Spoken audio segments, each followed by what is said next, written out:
You know what they say about middle children? We're supposed to be the quiet glue, the unnoticed bridge between the golden child and the baby. I used to think that was just a cliché. Turns out it was my biography. My name is Alyssa Reed. I turned 35 last night. My mother brought a gift, but it wasn't for me. Growing up, I learned early that if you wanted things done right, you did them yourself, and you didn't wait for applause. So when I hit my 35th birthday, I didn't expect a parade. I just thought, maybe, just maybe, someone would remember. Instead, I booked a 10-day trip for 7 people to Santorini, Greece. Flights, transfers, a private whitewashed villa perched over the caldera, infinity pool, personal chef, in-villa massages, the works. Total cost, $67,420, and I paid every cent. I told them it was a lucky draw through my corporate perks program. A little white lie, easier than the awkward silence I knew I'd get if I said it was just a gift for them, and, if I'm being honest, a little gift for me, because this year I wasn't going to wait for someone to celebrate me. I was going to celebrate them instead, in the hope that maybe, in the middle of the laughter and sunsets, someone might turn around and say, "Hey, Alyssa, we see you. Happy birthday." The night before the flight, I reserved a table for all of us at Il Rosso, a cozy little Italian bistro downtown, with candles flickering against the windows and the best hand-cut ravioli this side of Rome. I confirmed the reservation 3 times, made sure there was gluten-free pasta for Mom and a mocktail list for Candace's latest health cleanse. I arrived early, wearing a new navy wrap dress I bought for the trip. 35 felt like a grown-up number, the kind of number that should come with good shoes and quiet confidence. I was working on both. Everyone else arrived 15 minutes late. Dean walked in first, arms wide, voice louder than it needed to be. "Guess who got promoted, people? Assistant director, baby!" Mom squealed, rushed to him, kissed both his cheeks. "Oh, sweetheart, I knew they'd recognize your brilliance eventually." Candace followed, looking impossibly curated in white linen pants and oversized sunglasses, at night. She barely acknowledged me, too busy waving at the waiter to take a picture of her Aperol spritz. Jason, her boyfriend, was busy filming everything for his YouTube channel. He caught me in one shot, holding my wine glass, and mumbled, "Say something inspirational for the vlog." I said, "Congratulations, Dean." He didn't hear me, and then Mom pulled a small gift bag out of her purse. Gold paper, blue ribbon. "Dean, I picked this up for you. Just a little something. You deserve it after everything." He opened it. A Mont Blanc pen. The same model I bought her for Mother's Day last year. Not a single person mentioned my birthday. I smiled, said nothing, made sure everyone ordered dessert, paid the bill, $624, tip included. I didn't want to split it. Let them keep thinking this trip was on the House of Luck. But as I watched them clink glasses and toast Dean's new title, I felt something settle in my chest, heavy and quiet, like cold tea that had been forgotten on the windowsill. That night, I went home and triple-checked our itinerary. My spreadsheet was color-coded. Flights confirmed through Athens, ferry to Thera, airport pickup via private van. The villa was perched on a cliff in Imerovigli, 5 bedrooms, hand-cut stone walls, sunrise views. I paid the deposit months ago, 18,000 euros. The balance had gone through last week. The total? 33,000 euros, or just over 35,000 US dollars. The chef's services were 4,500 euros for the week. Daily breakfast, lunch, dinner, local cuisine, wine pairings, no garlic in Candace's food, extra feta for Mom. Excursions? $7,900. Sunset cruise, archaeological site tour, a private beach day, and yes, a yacht rental for Candace's never-ending Instagram content. I had even planned a small dinner on the 5th night at a cliffside restaurant. Just the family. I'd prepared a little speech. Something gentle. I know I'm not the loudest one in this group, but I love you all in my own way. Thank you for being part of my life. I never got to give that speech. The next morning, at the airport, Dean handed his bags to the porter and joked loudly, "Hey, Alyssa, remind me again, who did you have to bribe to get us on this fancy trip?" I smiled and said, "Just luck, I guess." We landed in Santorini after 2 flights and one very chatty layover in Athens. The sun painted everything gold. The sea shimmered like polished glass. When we pulled up to the villa, the family gasped. Whitewashed walls, cobalt shutters, bougainvillea tumbling over every edge. Inside, chilled Prosecco waited in a marble bowl, and the concierge welcomed us with Greek pastries and cool towels. Candace posted a picture within 10 minutes. Grateful to Jason for booking this dream. Jason reposted it and added, "When your woman brags about you, blessed." I stared at my phone for a long time. No tags, no texts, no thank yous. Mom turned to me at dinner that night, patting my hand. "Alyssa, you've been so quiet lately. You really ought to engage more. You know, be part of the family." And I swear, for a second, I felt like I was floating just above the table, like a ghost. Watching them eat the food I'd arranged, on the terrace I'd selected, under lanterns I'd requested to be installed in time for our arrival. That night, I walked down to the cliffs. The moon was so bright it hurt to look at it. I pulled out my phone and called Luca, the travel agent who'd helped me plan everything. He picked up immediately. "Miss Reed, how is everything? Is the villa as promised?" I stared out at the sea and said, "Pause all bookings. Don't cancel. Yet. But hold everything." He hesitated. "Everything?" "Yes," I said. "Everything." Then I turned off my phone. Let them enjoy paradise for one more night. I was done being invisible. The morning we landed in Santorini, I told myself not to expect anything. I'd already done the math on expectations. They were emotional credit cards you never stopped paying interest on. But when the wheels touched down and the sky outside blazed blue over the Aegean, some small flicker inside me still hoped.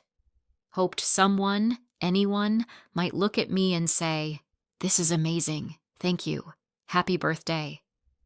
Instead, Dean complained about the turbulence. Candace announced she'd only packed neutrals for her beach chic color story, and Mom fussed about how long it was taking to get her bags off the carousel. Jason was busy live streaming himself in the arrivals lounge. Not a single mention of my birthday. I organized a luxury van pickup to take us to the villa. Black Mercedes Sprinter, air-conditioned, with cold lavender-scented towels and bottled spring water. Tresto otidissime euro, prepaid. The driver held a small wooden sign that read, "Reed Family." Dean nudged me and said, "Who do you think he's waiting for?" I said, "All of us." But no one heard me over Candace's squeal, "Jas, take a boomerang of us walking to the van. We need a 'we made it' post." The villa was everything I'd promised myself it would be. Perched above the caldera, minimalist yet warm. Limestone floors, sweeping terraces, and 5 bedrooms with vaulted ceilings and windows that opened directly onto the sea. The concierge welcomed us with fresh juices, flower garlands, and a whispered, "Thank you, Miss Reed," before disappearing discreetly into the kitchen. I didn't correct him when my mother turned to Dean and said, "You see? This is what happens when you finally get rewarded. Beautiful places follow beautiful effort." Dean smiled like he'd just conquered the Parthenon. I unpacked in the smallest room, overlooking the back of the villa. No sea view, just a glimpse of the courtyard. I'd assigned everyone else their rooms ahead of time. I figured it was easier than the inevitable scramble. Candace got the master suite. She had the biggest Instagram following. She needed lighting. By sunset, I'd arranged for local appetizers on the veranda, dolmades, spanakopita, olives drizzled with lemon oil. The chef, Nico, prepared a grilled sea bass so delicate it fell apart under your fork.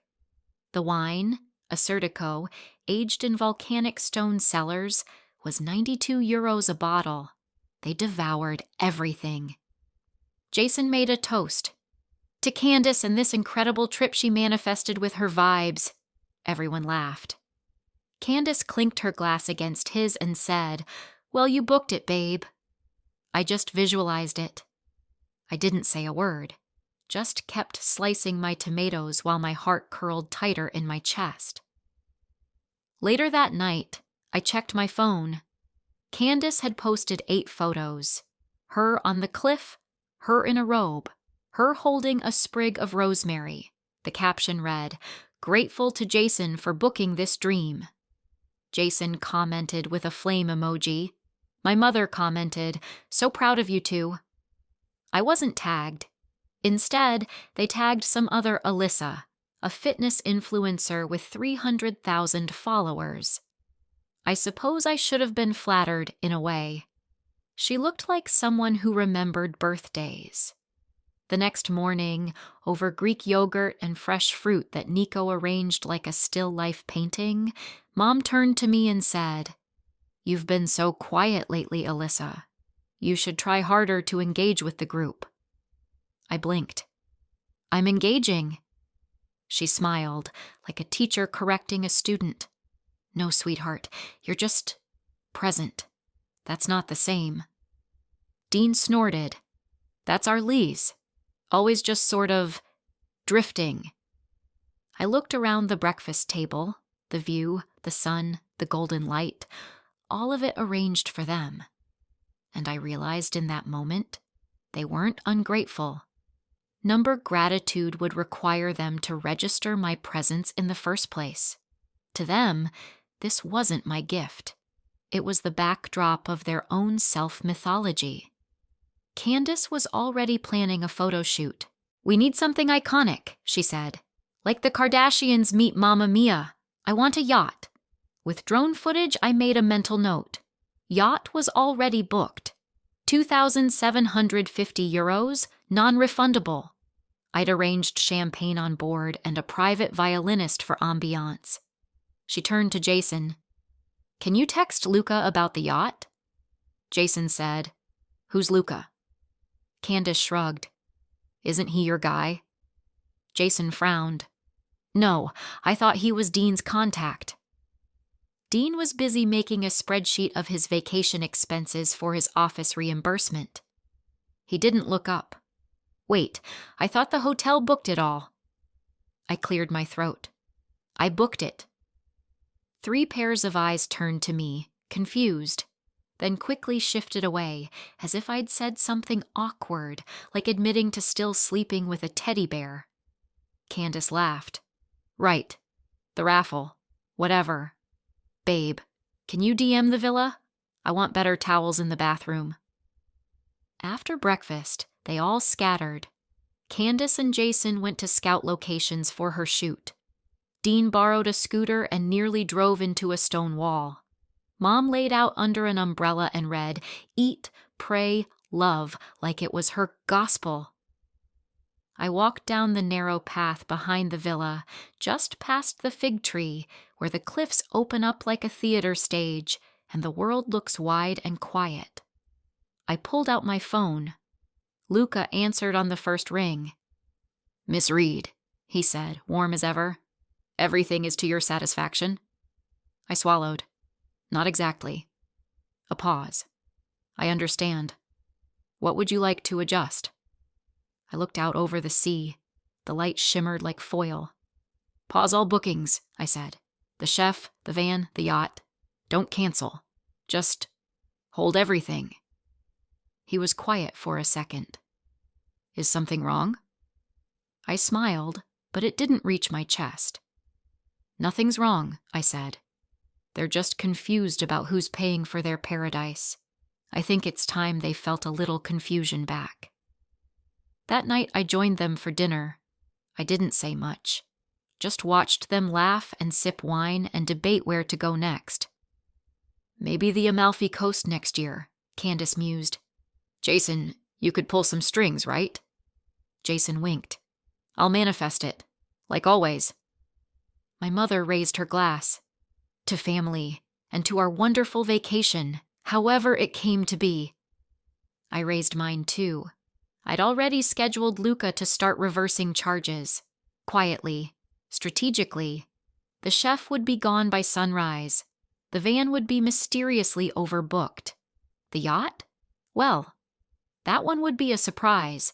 Sometimes silence isn't weakness.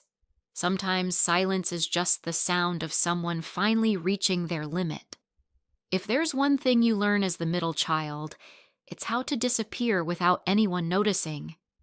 You learn to smooth out your emotions like sheets on a hotel bed, crisp, untouchable, forgettable. But that morning, I didn't feel invisible. I felt electric. I rose early. Too early. The sky was still the pale gray of undyed wool, and the caldera slept under a light mist. I poured myself a coffee from the little kitchen near the back terrace. Not the main kitchen, that one was Nico's domain, or had been, until I told Luca to pause him indefinitely.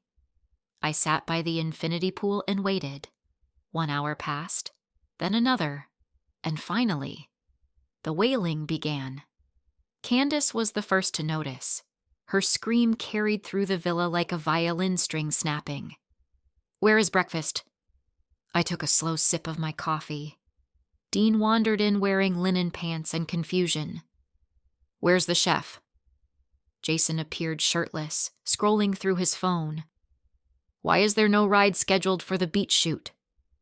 Candace stormed into the living room, her hair in curlers, flanked by 2 suitcases of makeup, beach props, and whatever emotional delusion she had packed.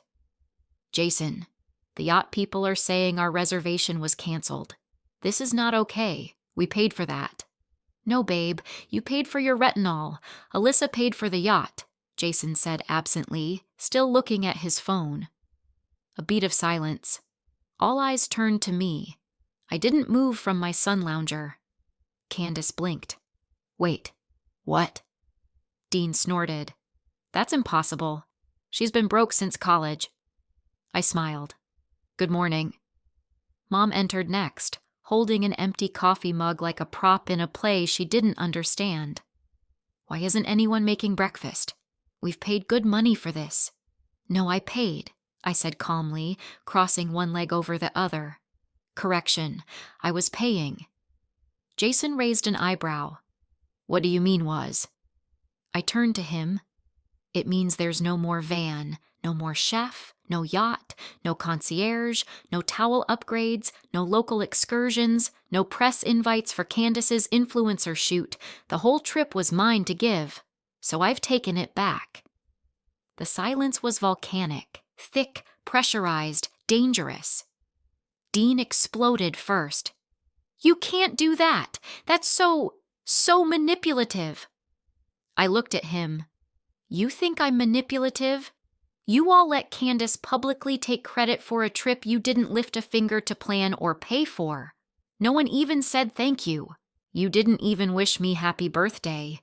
I paid 21,435 euros for this trip, Dean.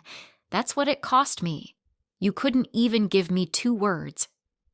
Candace stepped forward, sputtering. "Well, how were we supposed to know? You didn't tell us it was your birthday?" I laughed. A short, humorless sound. "I wanted you to notice. Not because I reminded you, but because you cared." Jason shifted uncomfortably. "Babe, just say thank you now. Maybe we can fix it." I stood. This wasn't about thank you. Not anymore. This was about watching each of you live inside a world I built. while acting like I didn't exist.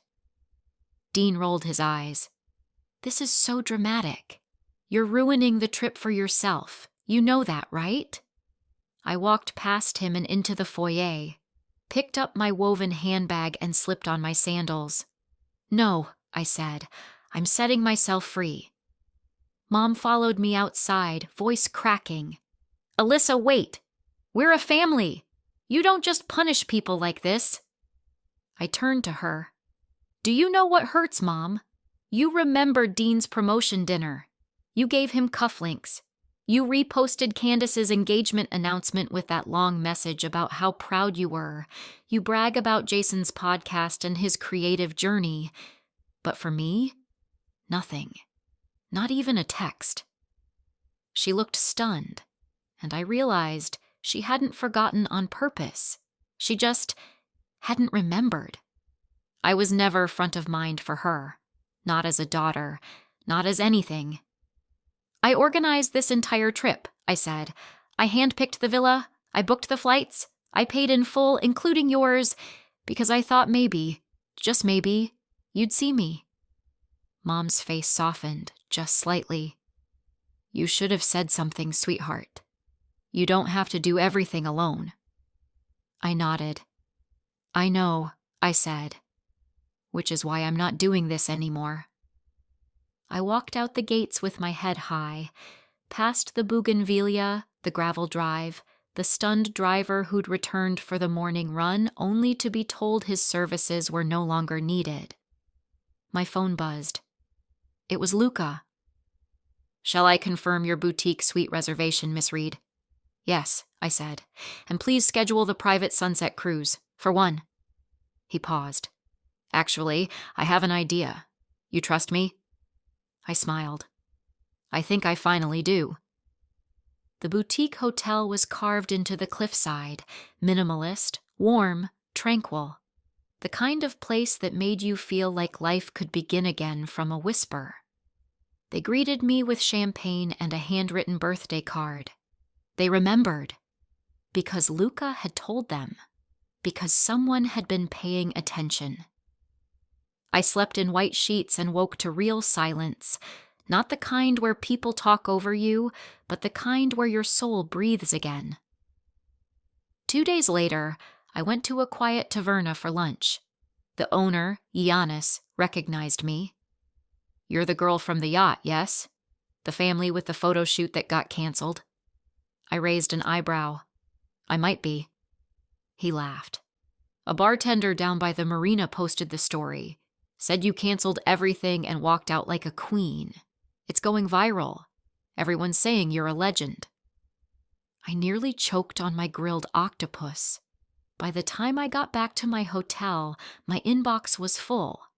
One brand wanted to interview me for a podcast called Solo Travel, Serious Power. Another offered a hotel partnership in the Maldives. And there it was. A DM from a women's travel collective called Reroute. We saw your story. Ever thought about launching your own travel guide for women who've outgrown being overlooked? I stared at the message for a long time, and then I wrote back 2 words. Let's talk. The last night in Santorini, I stood on the dock alone, waiting for the sunset cruise Luca had arranged. But I wasn't alone for long. He arrived, crisp linen shirt, kind smile, a bottle of wine in hand. Mind if I join you? I smiled. You were right, I said. They don't see me. He handed me the wine. That's fine. You're not theirs to see. You're yours. We boarded the boat as the sky melted into every shade of gold. And for once, I didn't feel like the middle child. I felt like the only one. When I returned to the villa to pack, it was as though I'd walked into the aftermath of a natural disaster. Not a hurricane. No, this was more precise. A scalpel, not a sledgehammer. They were scattered like survivors in shock. Candace stood by the marble island, frantically typing on her phone, her sun hat still pinned to her messy bun like a forgotten costume. Dean paced the veranda, muttering numbers and half-formed curses under his breath. Jason sat slumped on the steps, scrolling through angry DMS that had just begun rolling in. Apparently, when you credit the wrong person for a trip, and that person's sister cancels the trip in real time, the internet has something to say about it. And Mom, my mother, stood by the dining table, staring at a bottle of wine someone had left uncorked, like it held answers. Or maybe an apology. I didn't speak. Not yet. I let the silence thicken, rich and deliberate. Finally, Dean turned toward me, jaw clenched. "What the hell are you doing, Alyssa?" I blew on the coffee. "Drinking something warm while the world cools down." "You think this is funny?" His voice was already rising. "You've embarrassed all of us. You made Candace look stupid in front of sponsors. You've tanked my whole week." "Your week?" I laughed, low and sharp. "Dean, you once asked if I could book your wedding flights because I'm so good with travel stuff. You forgot my birthday, took credit for my work, and now that it's inconvenient, you're outraged?" He stepped toward me, puffed up and empty. "You're being petty." "No, I'm being precise," I said. "This wasn't revenge. It was a reset." Candace threw down her phone. "We lost the yacht brand deal. They said it made us look unethical, and the photographer canceled. Said the vibe's too chaotic." "Vibe?" "VIBE. I worked months on this shoot." I took another sip. "Funny. I worked months on this trip." Jason, ever the fence sitter, cleared his throat. "Okay, but what now? Do we just stay here with no food? No rides?" Mom finally found her voice. "You paid for all of this?" I turned slowly to look at her. "Yes," I said. And I took it back. I didn't slam any doors when I left. I didn't shout. I didn't even look over my shoulder. I simply rolled my suitcase down the stone path, my steps echoing against the cold silence they'd earned. The boutique hotel awaited, carved into the Santorini cliffs like a secret kept just for me. My suite overlooked the Aegean, where light scattered across the waves like polished glass. Inside, a bottle of rosé and a handwritten card waited on the table. "Miss Reed, we're honored to host you. Happy belated birthday." I stood there, fingers grazing the note. My throat tightened, not from sadness, but from the unfamiliar sensation of being seen. That evening, I lay on a rooftop terrace, blanket over my knees, listening to the hum of the island winding down. My phone buzzed. First it was a tweet from some micro-influencer named Jax. "Just watched a woman cancel her whole family's vacation because they forgot her birthday and gave credit to the wrong sibling. Honestly, queen behavior." Then came the quote tweets. Then a TikTok, filmed by the bartender from day one, the one who'd overheard the villa meltdown. He'd titled it, "Don't Mess with the Quiet One. Family Trip Gets Shut Down Live." Views, 89,000. 2 hours later, 430,000. The next morning, 1.7 million. People loved it. Older women left comments like, "She did what we all fantasized about in our 30s. I want her level of peace and pettiness in my next life. Reminds me of the time my sister stole my credit for planning Mom's 60th, and I just stopped showing up to holidays." Even younger women were writing, "She didn't scream. She just left." And that's why it's iconic. Booked, paid, pulled the plug. I'm learning things. By the third day, I had a call with a podcast producer who wanted to feature me on an episode called Soft Power and Sharp Goodbyes. Another brand, a luggage company, asked if I'd do a solo strength campaign featuring women who traveled alone after family fallout. And Reroute messaged again, "This isn't just a story, it's a shift. Let's build something." Back at the villa, the chaos was rippling. My cousin Rhea, who hadn't been invited, texted me, "What happened?" Everyone's spiraling in the family group chat. "Dean says you sabotaged the vacation." But Auntie Clara posted a video of Candace crying on a balcony and said, "Pride goes before the fall." What's going on? I texted back, "Nothing. I just stopped funding my own neglect." On the 5th night, I met Luca again. He'd booked the same private boat, the one Candace never got to pose on. We sailed at sunset. No camera crews, no props, just conversation, olives, and wine. He leaned on the railing beside me. "Do you regret it?" I considered the question, watched the light flicker across the sea like falling gold. "No," I said, "but I'm grieving something. Not the trip. The illusion that they cared." He nodded. "They don't know what they lost." "They never did," I replied. And somewhere in that silence between us, I found something I didn't expect. Not closure, not quite, but a new beginning. The next morning, I woke to a headline. "The Santorini sister. Woman cancels family vacation after birthday. Snub sparks viral movement." Below it, a subheading, "Meet Alyssa Reed, the voice of women who've been overlooked too long." I didn't expect it to catch fire. Not like that. Not millions of views, inbox full of interviews, strangers sending candles and poetry kind of fire. But that's exactly what happened. It started with the bartender's TikTok. "Woman cancels her family's vacation after they forgot her birthday. Icon." The video was grainy, shaky, a shot of me, coffee cup in hand, seated like Cleopatra while my family scrambled in panic around me. That was all it took. I became the woman who walked away, the middle child who finally said, "Enough." The comments poured in. "She's not petty. She's a pioneer.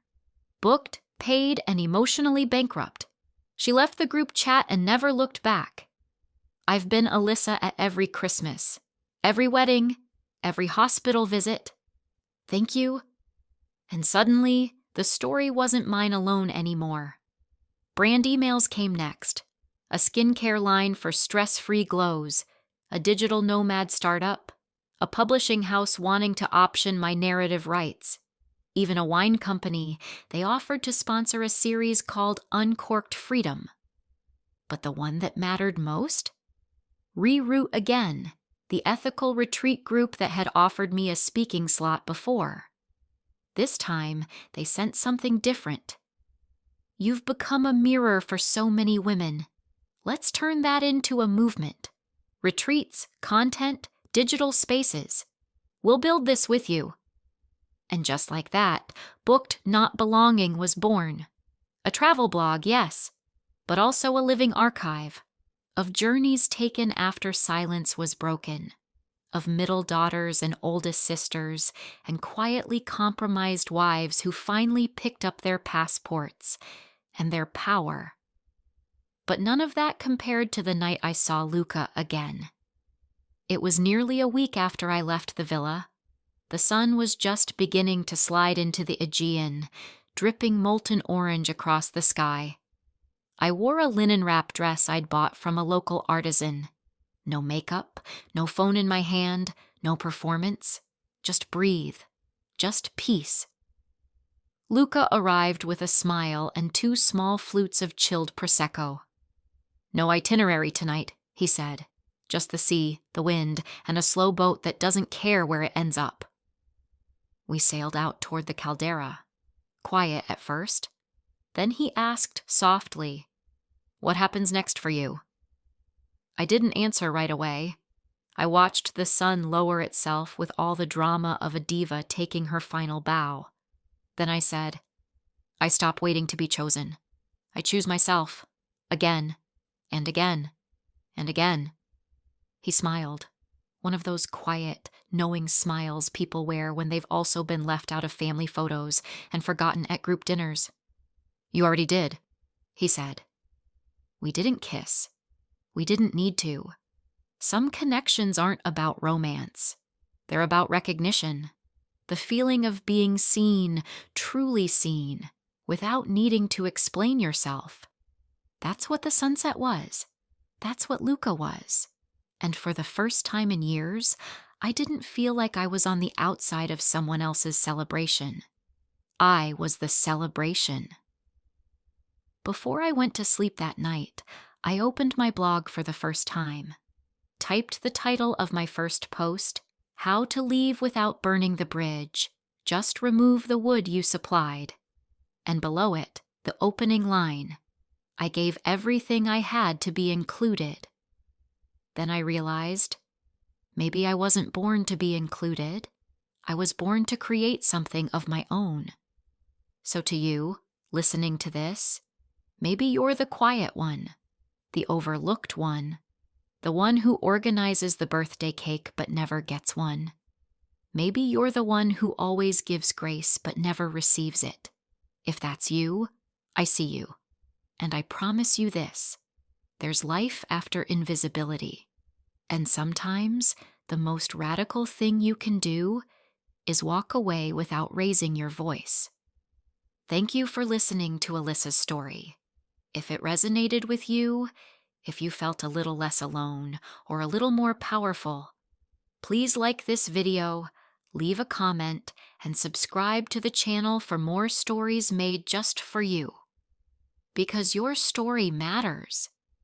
And you deserve to be remembered.